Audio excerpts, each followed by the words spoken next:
साथियों, युग निर्माण योजना मई 2025, पृष्ठ 32। सार्वभौमिक प्रार्थना है गायत्री महामंत्र।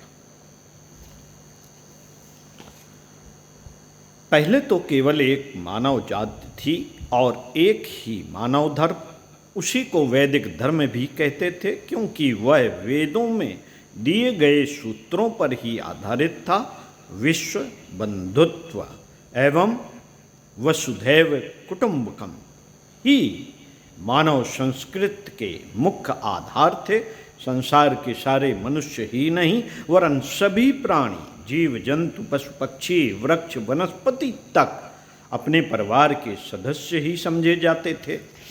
वेदों के सभी मंत्र एक से एक उत्कृष्ट आदर्श सिद्धांतों की व्याख्या करते हैं, पर वेद का गायत्री मंत्र तो मानव जाति का समग्र कल्याण करने वाला अनूठा मार्गदर्शक है।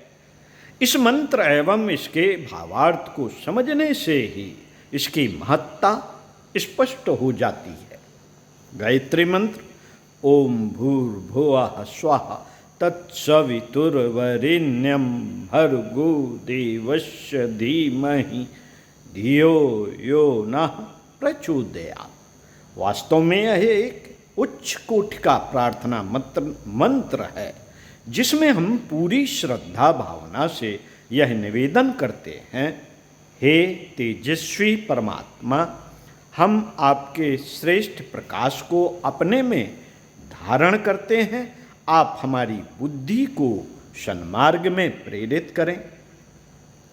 संसार में माया, मोह, लोभ, लालच, स्वार्थ, अहंकार के अनेकानेक प्रलोभन मनुष्य को भरमाने व भटकाने हेतु हर समय सक्रिय रहते हैं। इन सब से स्वयं को बचाए रखने में हम सभी समर्थ हो सकें, इसी की प्रार्थना याचना उस दैवी सत्ता से की जाती है कि वह हम सबको सबकी बुद्धि को सन्मार्ग में चलने की शक्ति दे, प्रेरणा दे। यह प्रार्थना हम केवल अपने लिए ही नहीं, वरन सबके लिए, मानव जाति के लिए करते हैं। इस प्रकार यह स्पष्ट है कि गायत्री मंत्र का जप या साधना समूचे मानव समाज के कल्याण के लिए ही की जाती है। इसमें अपना कल्याण भी अंतर्निहित है।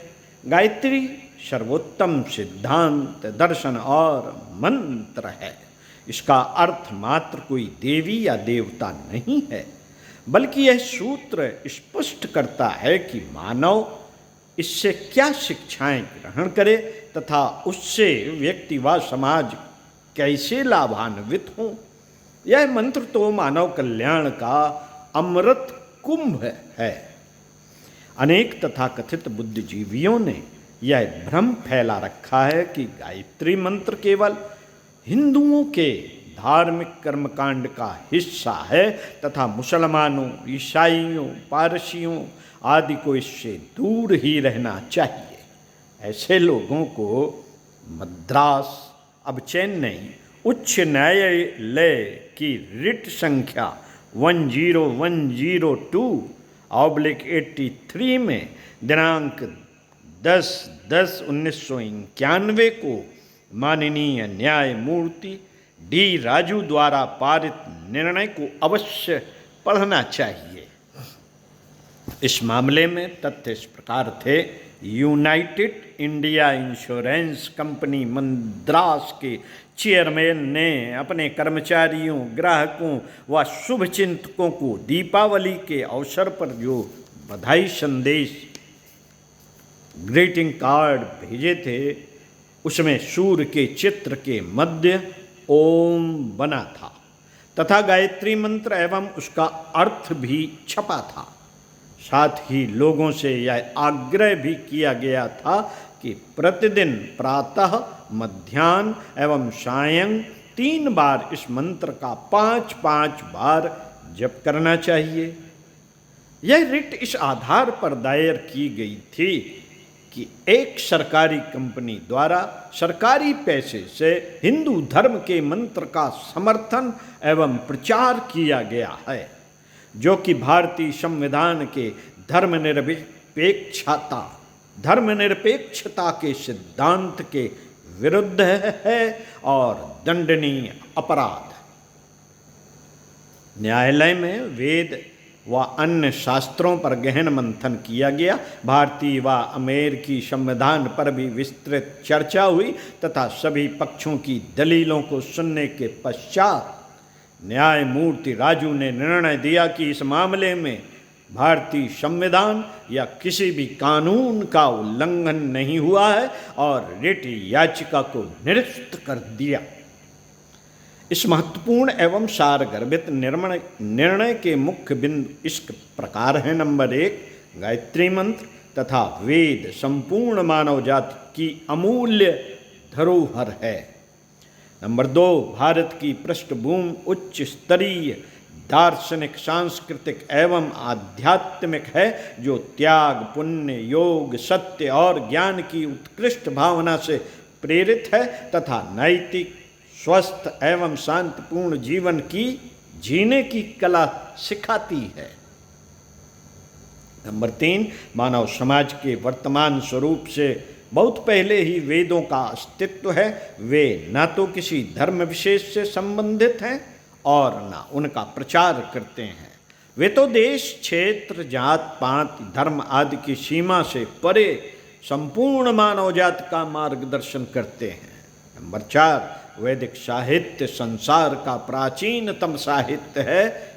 यह मानव संस्कृति का उद्गम तथा उसकी सभी शक्तियों का आधार है। ज्ञान की सभी शाखाओं की जड़ वेद में है। सभी धर्म और सांस्कृतिक मूल्य वेदों से उत्पन्न हुए हैं। वेद अनादि, अथाय, असीम ज्ञान के सागर हैं। वेदों के दार्शनिक, आध्यात्मिक प्रतिपादन मानवीय जीवन को उत्कृष्ट बनाने के व्यवहारिक सिद्धांत हैं और उनका उद्देश्य मनुष्य को देवता बनाना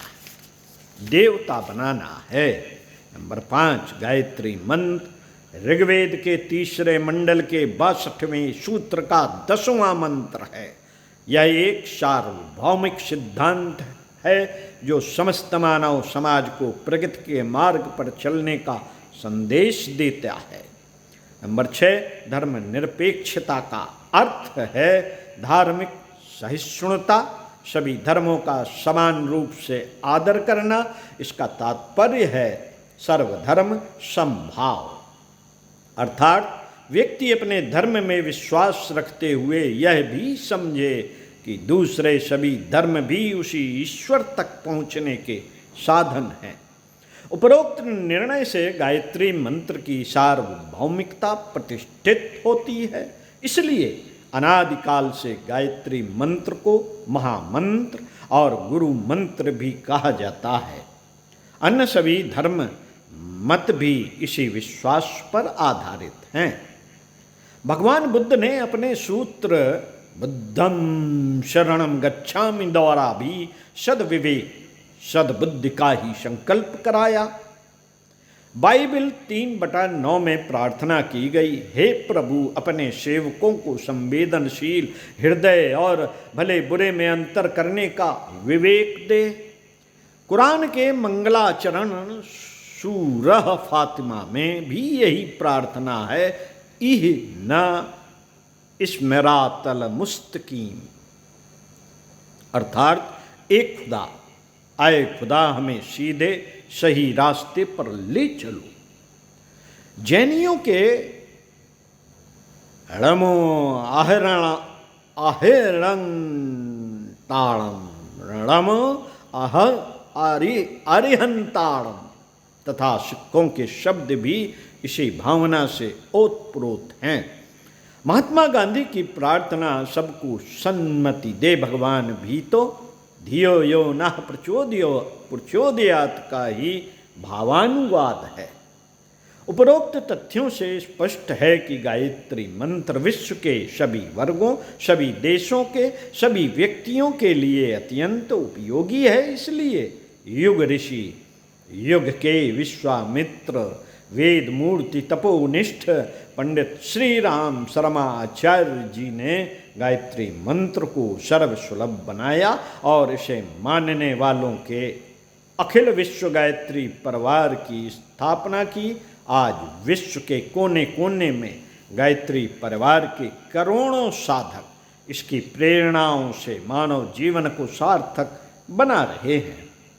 हम सभी का यह पुनीत दायित्व है कि इन तथ्यों को भली भांति समझें तथा अपने संपर्क क्षेत्र के अधिकाधिक व्यक्तियों को भी इस अमृत कुंड से लाभान्वित करें। ओम शांति। महाशताब्दी वर्ष 2026 पर